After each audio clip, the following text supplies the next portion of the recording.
Our 50 players top three, sitting third currently. Riding for the racing team, Adam coming from Chino with encyclopedias according to my list here. Adam, I apologize. Please come to the front. Adam Bino. In second place, welcome everybody. Good morning. Larry Tonzo with Pontiac Racing Team. In second place currently in the race. We're racing for Iron National Champion, your Kevin Phillips, in first place in 50 pounds.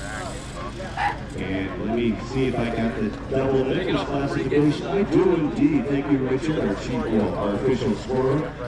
At the table, we've got sitting in third place currently, riding for Evoke, Mr. Mark Clifford. And his team, sitting second place in the double nickels, also riding for Evoke. Give it up for Scott Cochran. We had top dog today riding very strong yesterday with good legs. The SDBC Club and Michael Morrison. Mr. Morrison, Mr. Rojo Rising, and please, the rest of the club, please report to the live. Hey, welcome back to A Faster Me. This is another video brought to you by Building Block Construction and Sophisticated and Swanky, my two generous sponsors. This is going to be Tour de Murrieta Day 2. This is the circuit race. You just heard all the call-ups, and now we're just off to a start here. So, yeah, this is the second day of a 2-day Omnium, and, you know, I struggled a lot on day 1.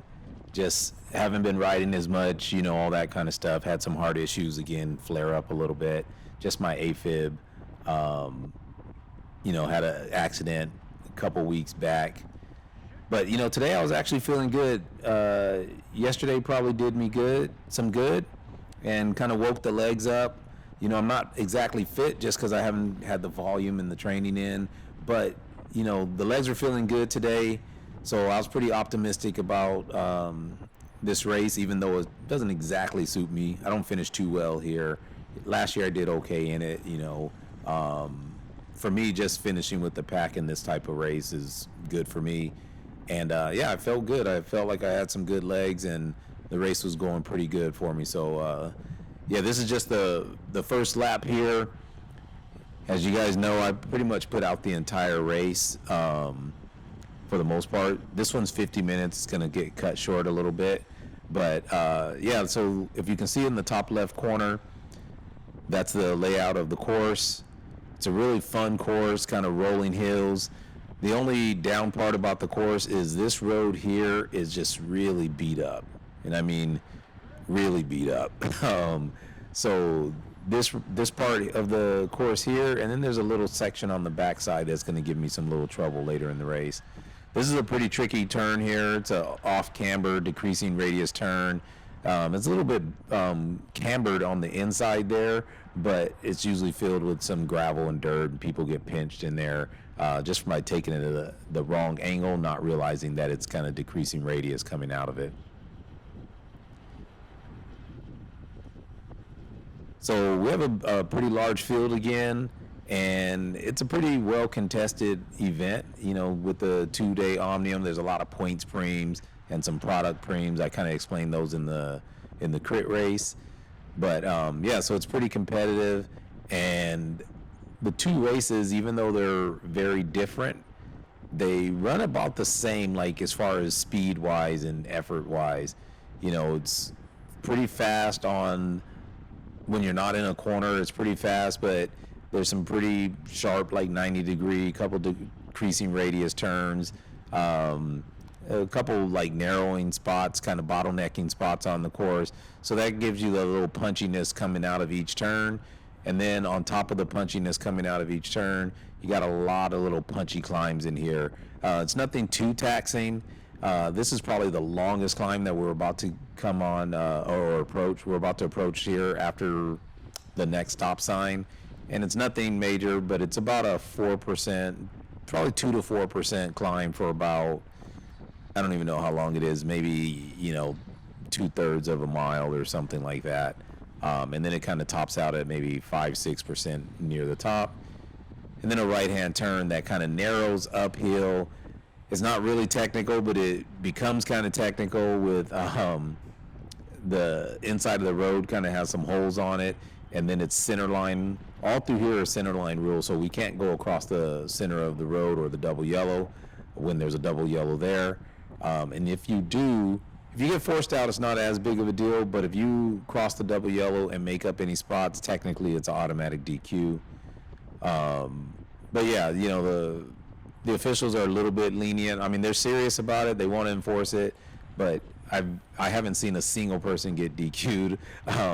A few years ago, I was in a field that the entire field got DQ'd, but that was because the field was completely out of control, swarming cars on both sides, things like that. So yeah, shout out to Stage 2 and everybody that helps put this race on, because it's one of my favorites and it's two good venues. I just wish the roads were a little bit better as far as the conditions of the road. So like I said, this is pretty much the longest steady climb here, and as you can see, it was only been 2 to 4%, something like that.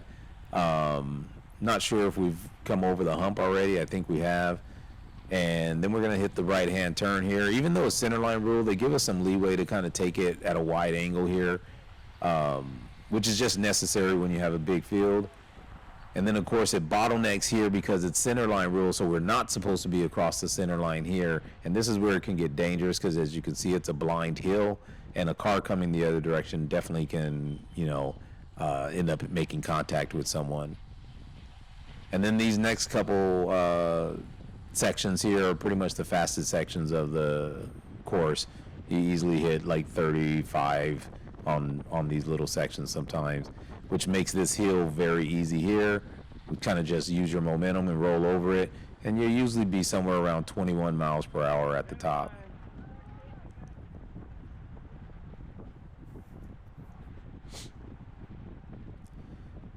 This is also a great spot to, you know, recover. Once you get over the hump, obviously you got to kind of work over the hump there, and then it's pretty much downhill for another half a mile or quarter of a mile, whatever it is. The entire circuit is a little over 4 mile circuit, and we're doing 9 laps, so it's going to end up being just about 39 miles. So I think the official came up to kind of check the rider here, because as you saw, the rider moved up, you know, across the double yellow. So I think the official was just coming up, giving a little reminder that, hey, if you cross the double yellow, you can't make up any spots.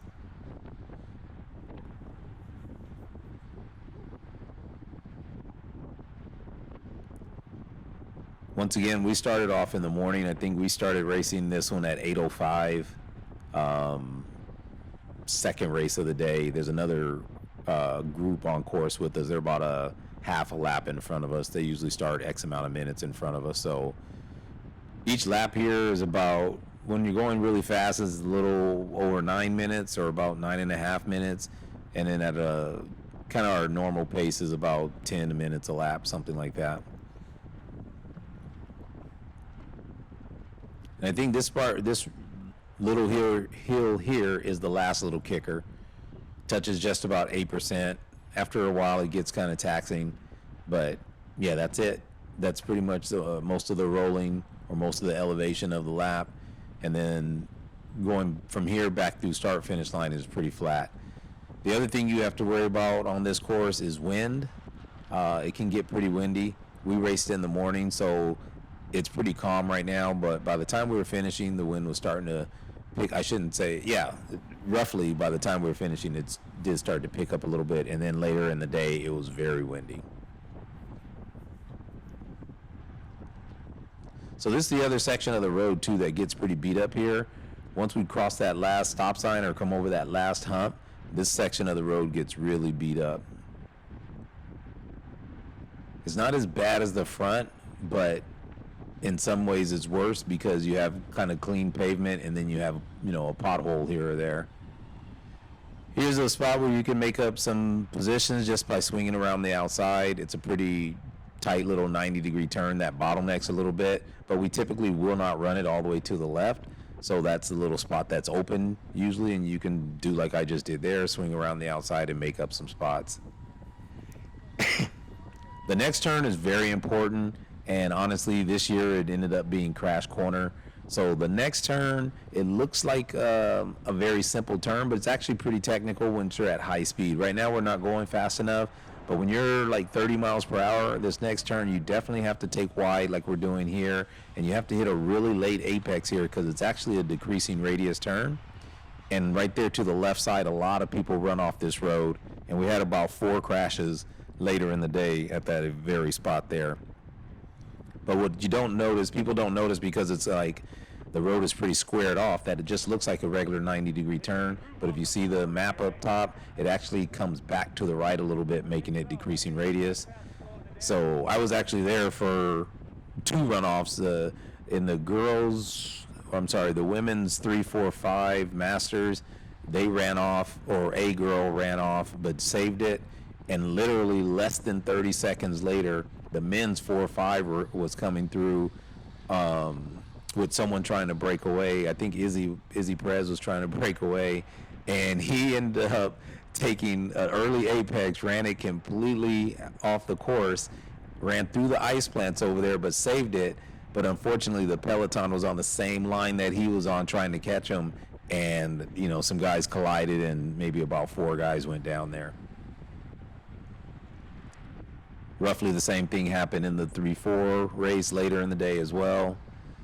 So yeah, it's something that people take for granted. I've been preaching it the last couple videos that I've made, that it just amazes me that a lot of people don't get into, the concepts of racing. Everyone talks about how strong you are. Some people even talk about bike handling and bike clinics, but honestly, the skills clinics is not what prevents you from crashing. It's more of not understanding the concepts of racing, like as far as race lines and then decision making. It's not really about how well you actually handle your bike. You can be an average bike handler, and if you make good decisions and understand how to approach corners and race lines, apexes, all those kind of things, typically you're going to be in okay shape.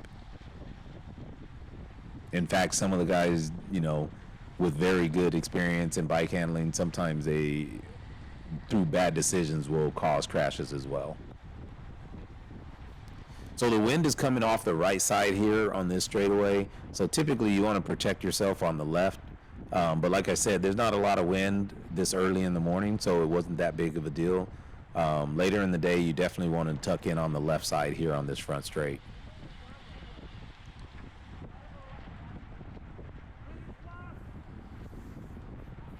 If I'm not mistaken, we made it through our race without a crash. And it's really weird because it's not a course that there should be that many crashes on, but unfortunately for, Tour de Murrieta 2024, there were a lot of crashes on day 2. A lot of crashes and a lot of flats. Here, I always like to be as far right as I could here for this turn. Obviously, if there's no one in front of you, you want to take it a little tighter after you initiate your turn in. As you can see, there's guys running off right there on the right side. And again, it's because it's a decreasing radius turn. They're not prepared for it. Take a little bit of a bad entry, and it's just going to force you to the outside there.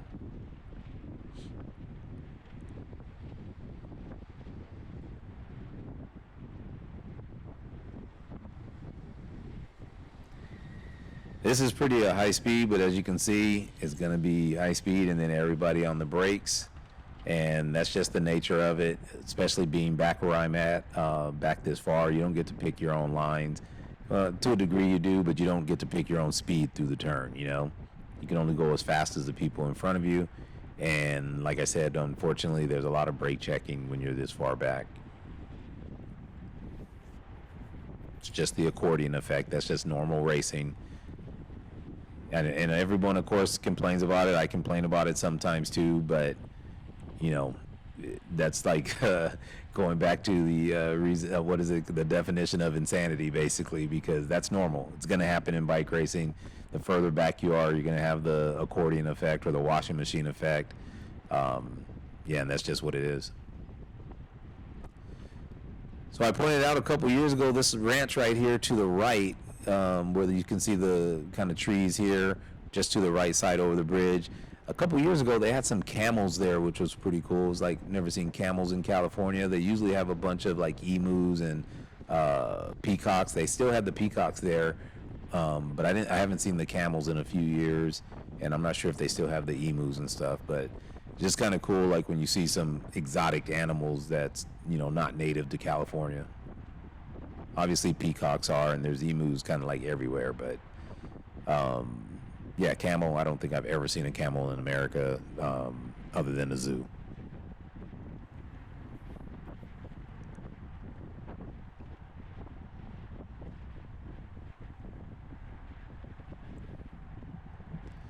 I think we had a pretty good pace too. I started to say earlier, like it kind of rides like the same as the crit a little bit. It's a decent speed circuit. You would think with some of these climbs and having like low speeds for extended periods that our speed would be way lower than the crit, but it's actually fairly close. Pretty much each category is fairly close to the same average speed as what we did in the crit. And I think I averaged, I don't know, I think it was mid 25s in the crit, or I'm sorry, it was just about 26 miles per hour in the crit. And I think this race we were on pace for like 25 something.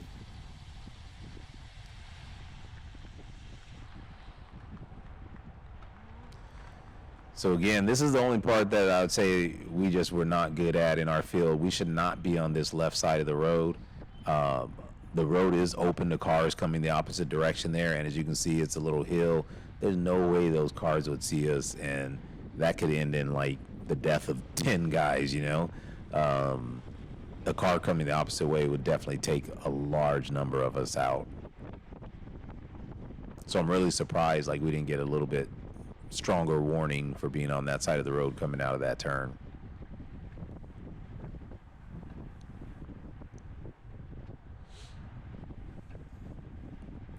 I don't think I looked at my power numbers after this race, so I can't tell you what I averaged or anything like that. I'm sure it's lower than the crit just because there's so many, at least average power would be lower than the crit. There's just so many spots to kind of cruise and tuck in and protect yourself here, get some free speed.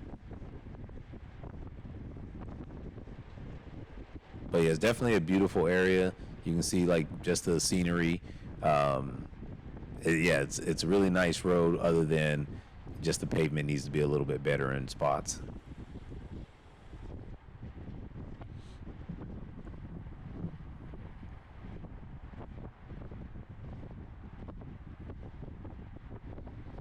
I think as far as the Omnium's concerned as well, we had two frames this race. On lap 3 was a points frame, and lap 6 was a points frame for anyone that's contesting the Omnium.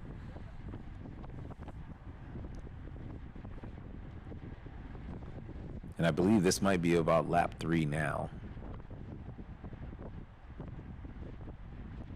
Or maybe we're going into lap 3. Again, this little hill gets taxing over time. I think I should have stayed left side here the entire race. On the right side is okay, and often you'll get momentum going that direction, especially because whenever there's wind, which is not much right now, it does come off the left going this direction, so you're a little protected on the right. However, when you start going up those climbs on the right side, the asphalt is kind of eroded on the right side, so the road kind of just falls off, and it ends up pinching you and makes you kind of bottleneck back to the left a little bit. So you start off with some pretty good momentum, and then a lot of guys will just hit the brakes in front of you, or they're trying to squeeze in, and it slows down a little bit. So that's just something to be aware of if you end up taking the right side while coming back towards the infield here.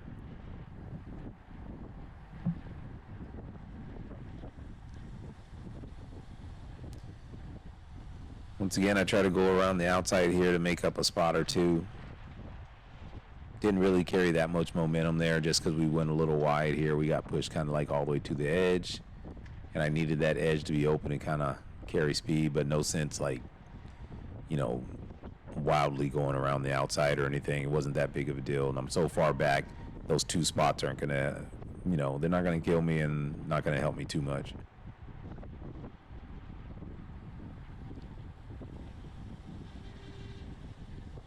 So again, here's a somewhat technical turn, just decreasing radius. Just got to take it wide and hit the late apex like the guys up front are doing. Everyone makes it through cleanly. That was a really nice, smooth turn there. And like I said, most people do not even recognize that corner as being decreasing radius. But again, that's why every race, you know, multiple people get it wrong and run into the dirt there.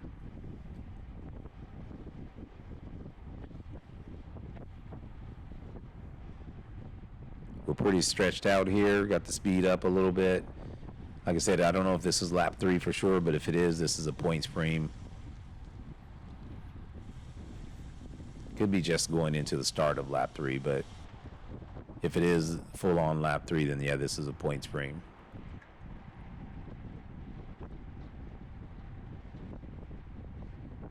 Yeah, you can tell, like I said, even with all these little kickers in here, this is not a slow circuit race. The speed's high, you know, pretty often.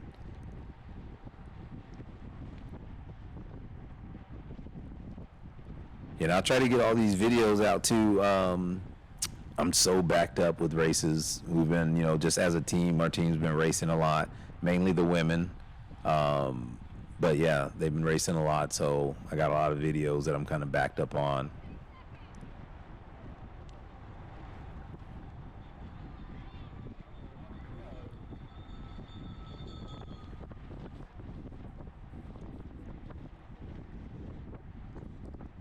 So yeah, for the most part, just kind of the way I cut the circuit up is from the start finish line all the way to the top of that hill where we make the right hand turn at.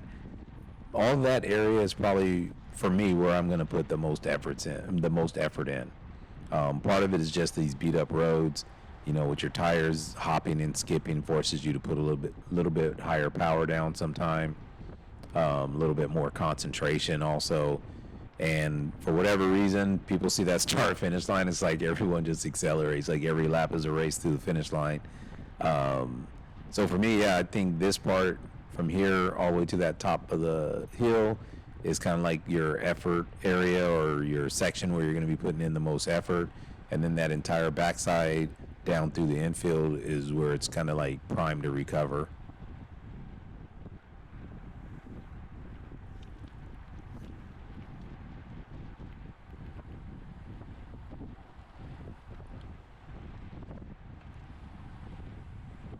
Yeah, I got myself kind of caught on the inside here, which, like I said, I usually like to be a little bit wider here.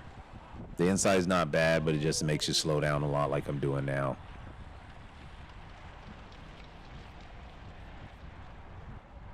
I was actually locked up on the brakes there for a second. I had went to turn a little tighter, and you can see the gentleman next to me right here from with the Monster kit on. He kind of snuck in there a little late and kind of apologized to me, but when I had started to turn in, I had to straighten up just a tad, and I actually almost hit the stage 2 rider's back wheel. So yeah, I had it a little cross-wheeled for a second there with a little bit of a slide on the brakes. And it's really difficult in going into that turn when you're at high speed to brake, just because there's so many bumps there. So your tire, you know, your bars are vibrating, your tires are skipping a little bit, so it's kind of easy to get them locked up.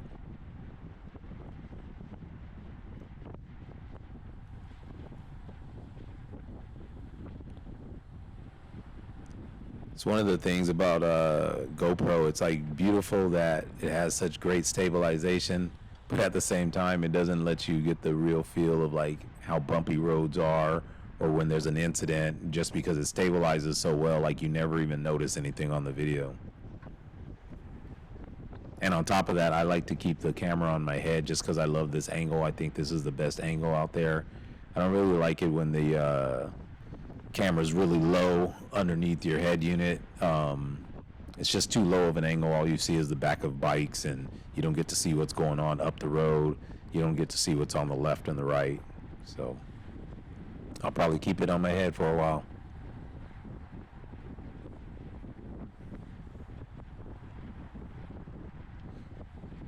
Yeah, so if you can see the right side of the road there, how it's pretty beat up and it's not consistent. That's how some of it is on the right side. And when you're not up front, you often can't see when that road goes away.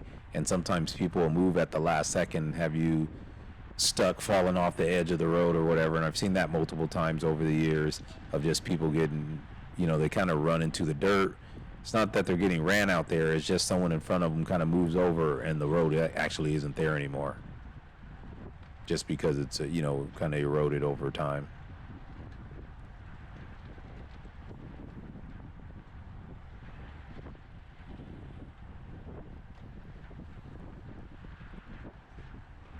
So yeah, like I said, I was feeling a little better than I thought I would this race. And part of it, just trying to get some fitness back. Part of it may be just the race yesterday kind of opened my legs up a little bit.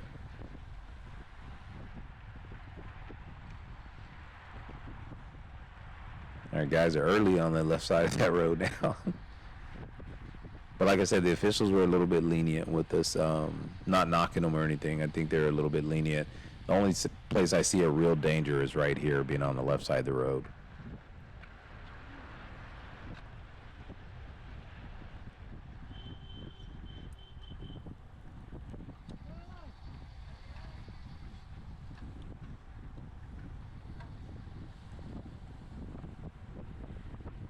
Yeah, this race is pretty strung out for a long time. Majority of the race, if I'm not mistaken.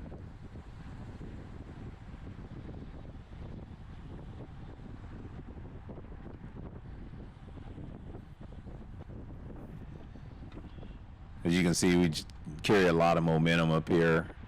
I mean, we're pretty deep up the hill before I even started putting any power down.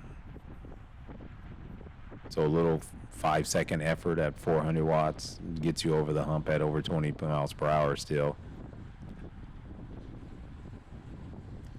The good thing about Murrieta too, like if you were to run off and hit dirt or whatever, like it's really hard out here. None of that dirt is soft, even to the right there. It's not really soft. If you run out there, it's like no big deal. You can keep your bike upright. I've seen people run off even on this section at high speed a couple times. So yeah, that's definitely a bonus that all the dirt is kind of hard pan and doesn't cause you to, doesn't catch your front wheel or anything like soft dirt would.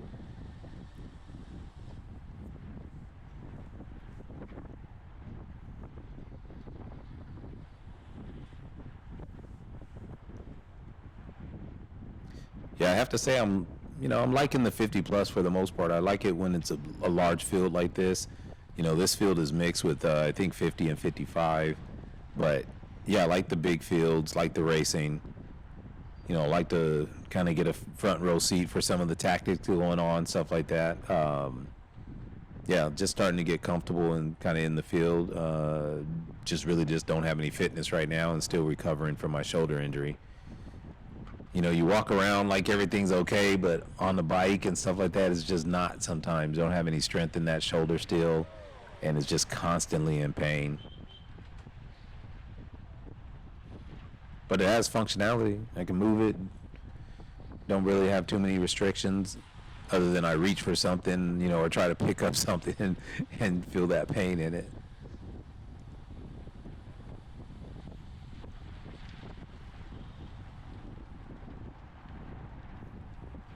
So on this lap, somewhere in here, something significant happens to me. I'm going to hit a big pothole somewhere in here, and I never see it. It may have been right there. Like I said, the GoPro doesn't shake enough. It stabilizes, so you can never tell when something happens. But I hit a big pothole here, and I hit it pretty good, both wheels. And, I couldn't tell. Like, I just kept riding, obviously, but the bike was acting a little bit weird after that point. And, in a little bit, I'm going to come to find out that I lost a lot of pressure in the rear. It was probably either slow leaking or it just kind of burped the tire. So here, I don't know what happened exactly behind me, or if people were yelling at me or what, but you can see it kind of bottleneck there and slow down. I did not want to run in the dirt. But I think some guys were kind of yelling, not necessarily at me, but just about everybody hitting their brakes and stuff. But I think someone tried to run up the inside, and ran kind of off the road, did a little bit of yelling and cussing, and that was that. And the group does split. Like I said, we're going pretty fast, and there's a bunch of guys off the back too, and it ends up being like a chase group off the back. I didn't know there was a chase group at the time, though. At the time I was racing, I thought we were still all together. But it turns out there's, different people off the back, and then another chase group off the back, or a couple chase groups off the back as well.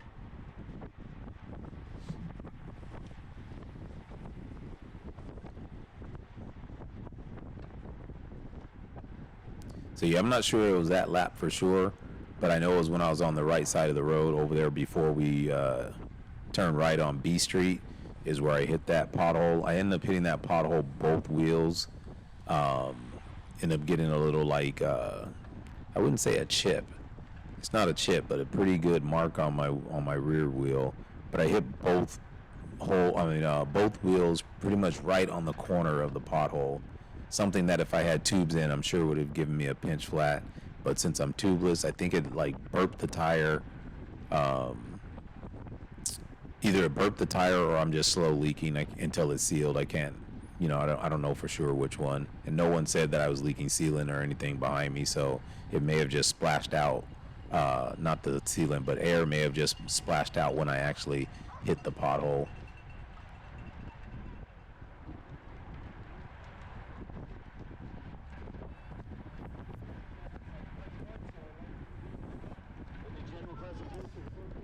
So yeah, I think we're only 3 laps in right now, 3 full laps.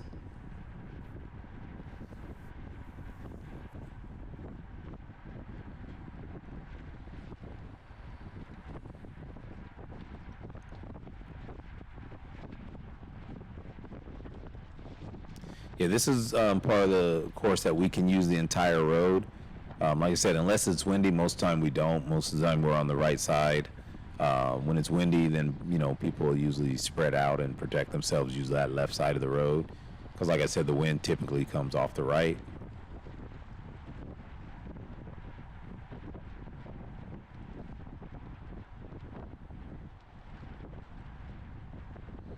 And then part of the problem too, when we're kind of bunched up like this, is the left-hand turn coming up here, the decreasing radius left. You typically don't want to be too far in the right. You just got to scrub so much speed in order to make the corner and not go wide. And then you end up having to do a sprint effort out of that corner.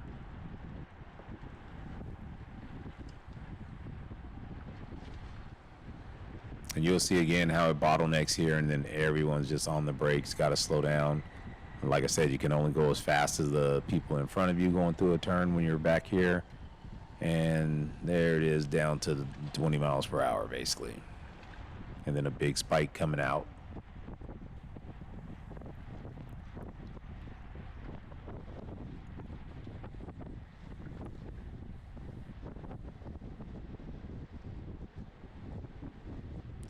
Yeah, so I'm not last or anything. I'm not at the back of the pack. I mean, I'm near the back or near the middle back, but you can see how stretched out it is, how many riders are in this group.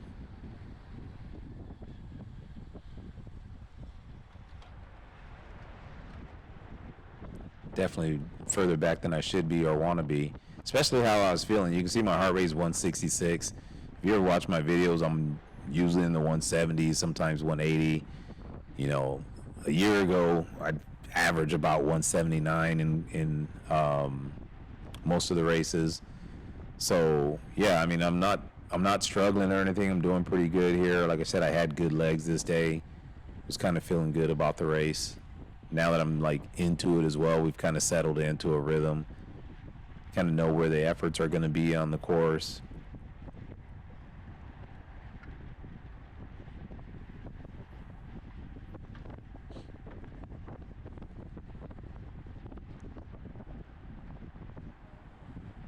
Definitely don't want to have to close too many of these gaps.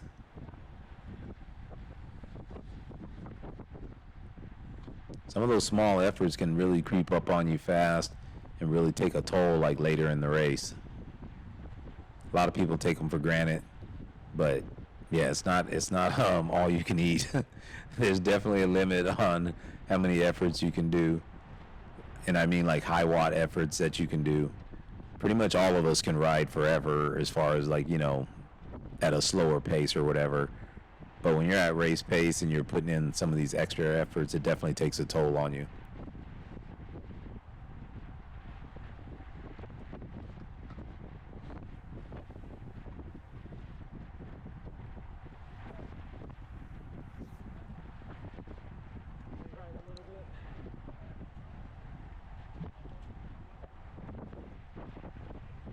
It's kind of funny, I say this all the time, but I still have a difficult time recognizing people in the Peloton.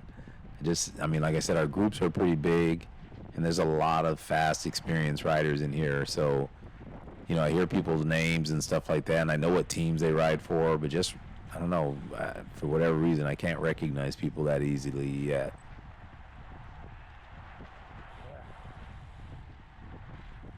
You'd think after 53 years I would have learned how to remember a face and a name.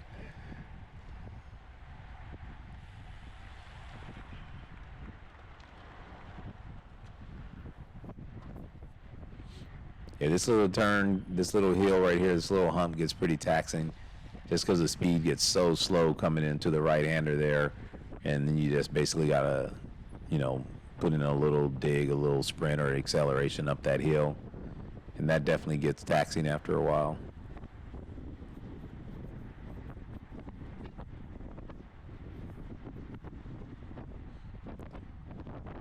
Definitely need to be better protected here. I'm just kind of out in the wind.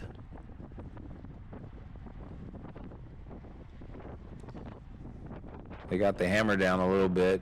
All race we've been coming over that hump at 21. This time we came over at 25, 26. So yeah, the group's definitely moving here.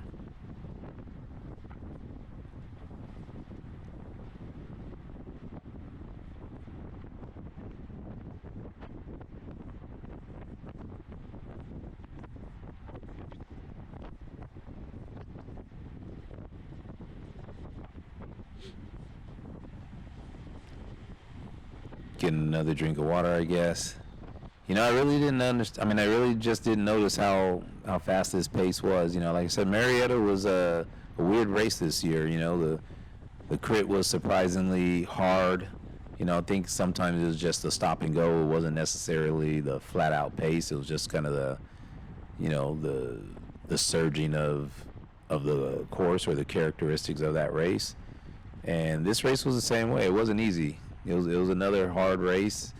A lot of people didn't make it through it. And yeah, so kudos to everybody that's up there at the front driving the pace. Those guys that are in contention for the Omnium. And yeah, just everybody else that competed and was able to finish the races, both days.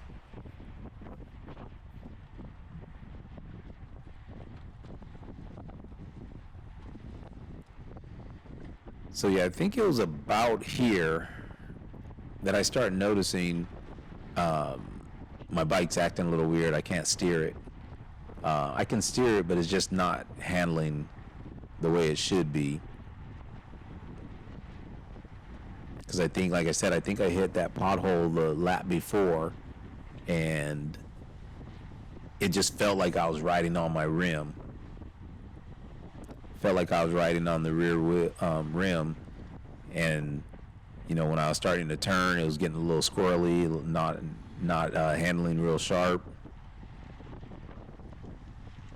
Luckily, it was the rear tire and not the front. But yeah, right now I'm already starting to doubt, just because the handling, like I said, is just starting to feel a little loose.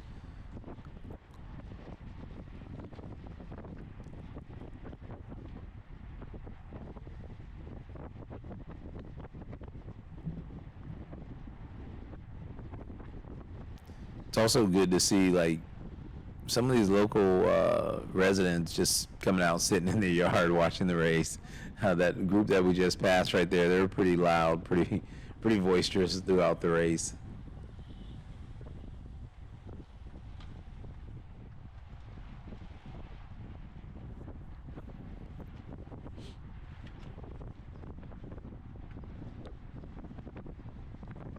Yeah, I'm still feeling pretty good though. As you can see, heart rate's still low. For me, that's just like a little above tempo heart rate, just under my threshold or right about in my threshold range.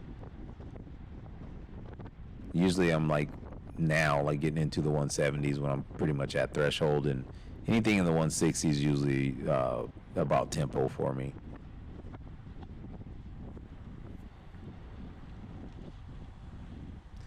I was a little lazy there. I should have moved up a couple spots, kind of like the PRT gentleman moved up.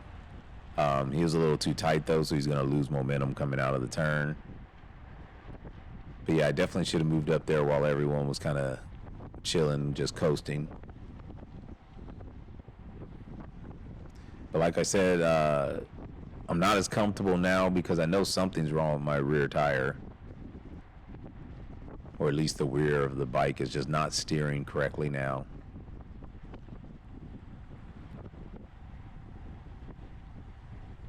And like I said, any bump or anything I hit, I just felt like I was on the actual rim.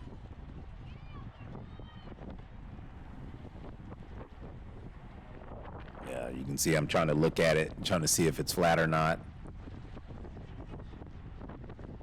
You know, it's feeling rideable at the moment, though. It's just when I'm turning, it's just not turning that well.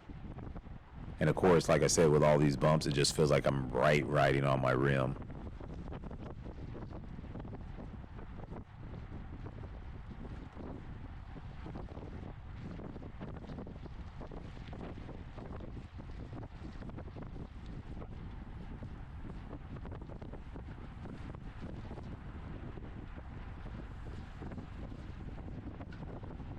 Yeah, they're on the gas right now. Whoever and whyever, other than it's a bike race, but they're on the gas.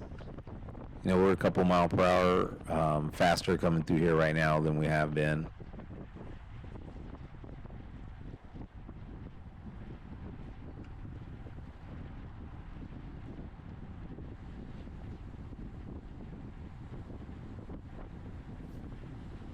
Definitely should have moved up again here while everyone's coasting. We're pretty bunched up though, so all I really do is roll up to the back of someone. It's not like I have a lot of room here.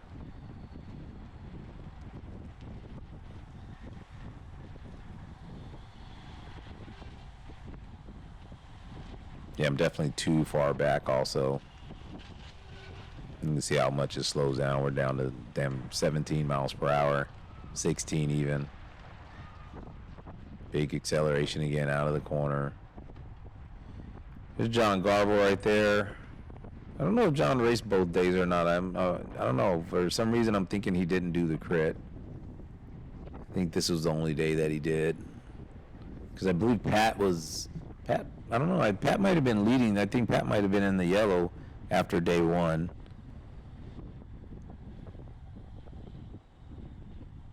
Yeah, but maybe not. I don't remember him getting a call up, so he probably wasn't in the yellow. But I know he had a lot of points. He was up there somewhere.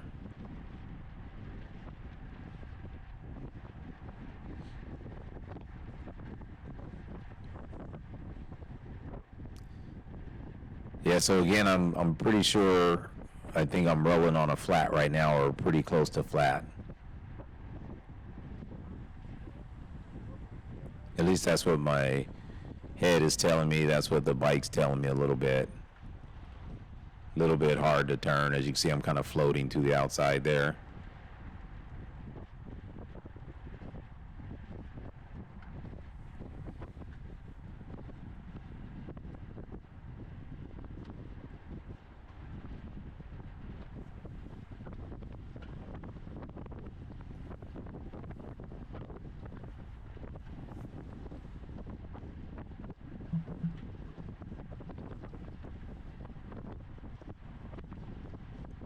Yeah, we still got it stretched out pretty good here too. Guys still got the hammer down up front. I think we're probably going into that preem lap.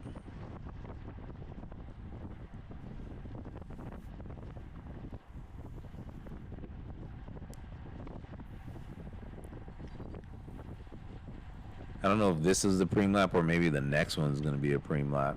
And it could be multiple preems because, like I said, the points preems were 3 and 6. I don't know if there were preems for product this day also, or any money. So technically any lap in theory could be a preem lap.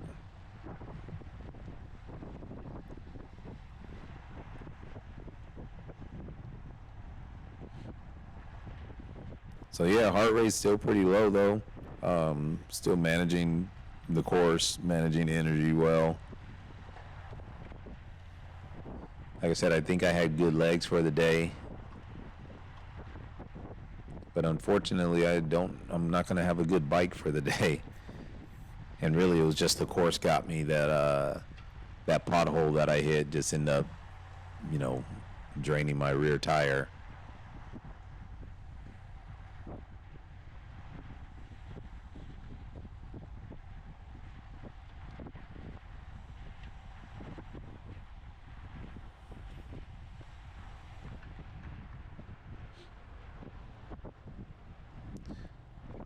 Tell you how much different this race is. I believe we race faster than when I've done this like as a 4, and I remember having to hit like 1,000 watts up that hill all the time.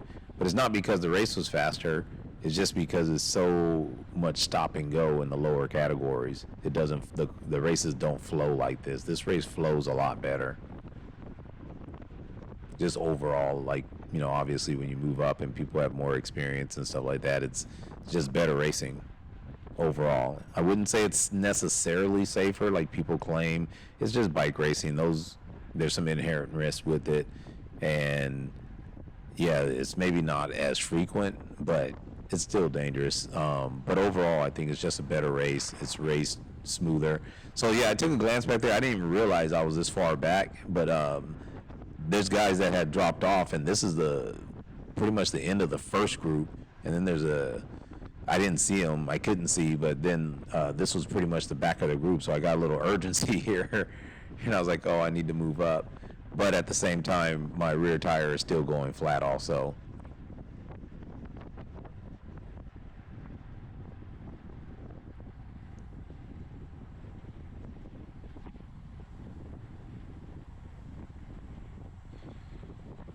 You see Bart and Pat back here, kind of just chilling.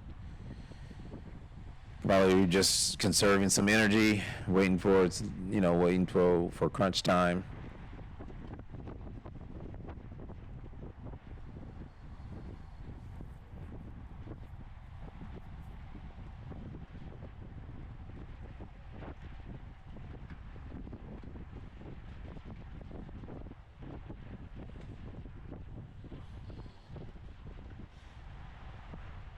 So yeah, even up these hills and stuff, I can definitely feel my rear tire was just, like I said, it felt like to me it's on the rim.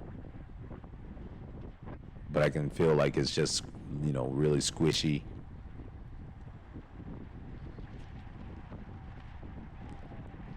Of course, I didn't want to stop, but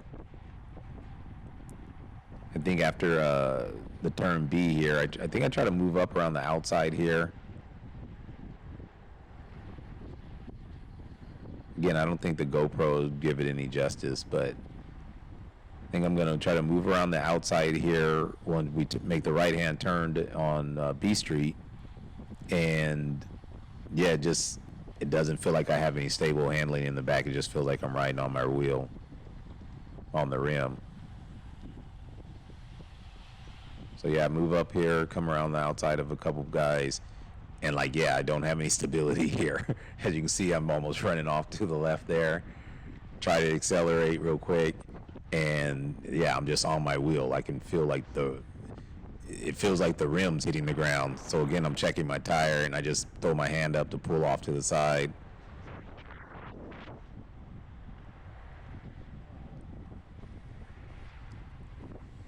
And yep, unfortunately, one of those potholes got me. And lost a ton of air in the rear tire. Tell the officials, I think I have a flat. So it's only about 4 laps left now, and they're kind of concerned about me, but at the same time, they're just like, you got a flat, well, I guess we can change it, or we can give you a wheel. So I pull over right here. I didn't know they were pulling over up there. I pull over, and Yeah, the tire is pretty squishy here. I mean, it's rideable. I thought it was rideable, but at the same time, it was just too squishy, and I checked it, and I was down to like a little 60, a little lower than 60 PSI. So anyway, thanks for watching.